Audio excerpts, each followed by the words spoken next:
शिव पुराण श्री रुद्र संहिता पंचम खंड 22वां अध्याय। शिव जलंधर युद्ध।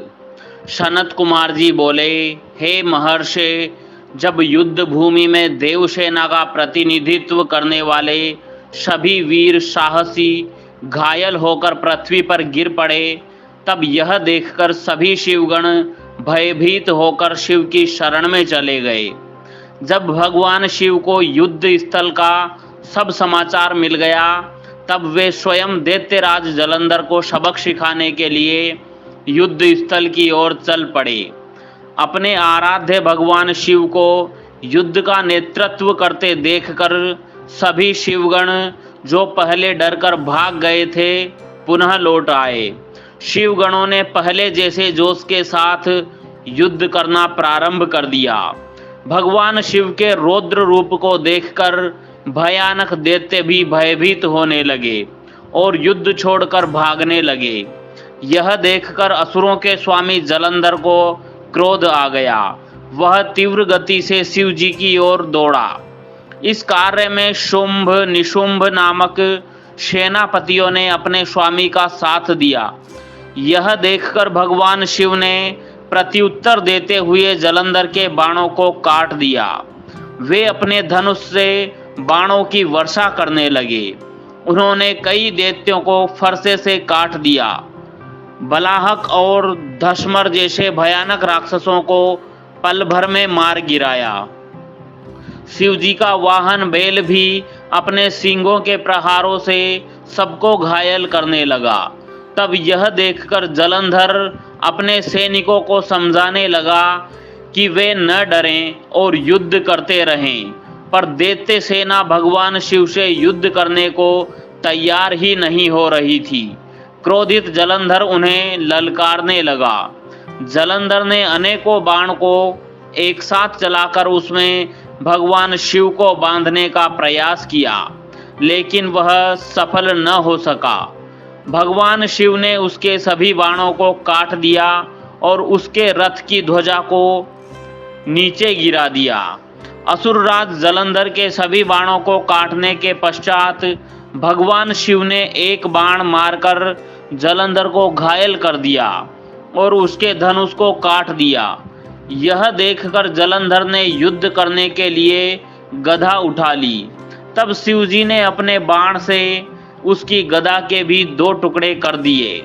यह सब देखकर दैत्येंद्र जलंधर यह जान गया कि त्रिलोकीनाथ भगवान शिव उससे अधिक बलवान है और उन्हें युद्ध में पराजित कर पाना उसके लिए मुश्किल है। तब जलंधर ने जीतने के लिए गंधर्व माया उत्पन्न की। वहां उस युद्ध स्थल पर हजारों की संख्या में गंधर्व और अप्सराओं के गण उत्पन्न हो गए और वहां नृत्य करने लगे। वहां मधुर संगीत बजने लगा। यह सब देखकर सभी देवसेना के सैनिक मोहित हो गए और युद्ध को भूलकर नृत्य और गाना बजाना देखने में मग्न हो गए।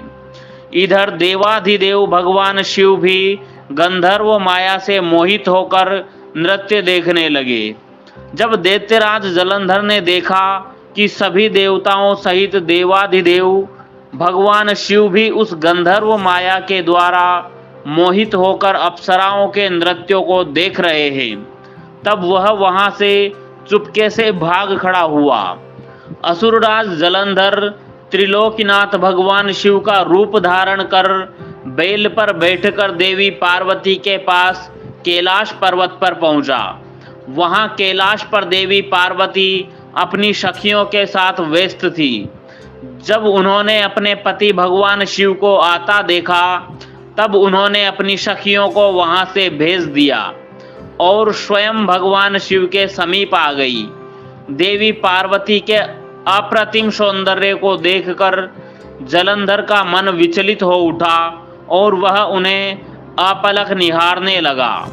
जलंधर के इस प्रकार के व्यवहार को देखकर पार्वती को यह समझते हुए देर नहीं लगी कि वह कोई बहरूपिया है जो भगवान शिव का रूप धारण कर उन्हें ठगने आया है।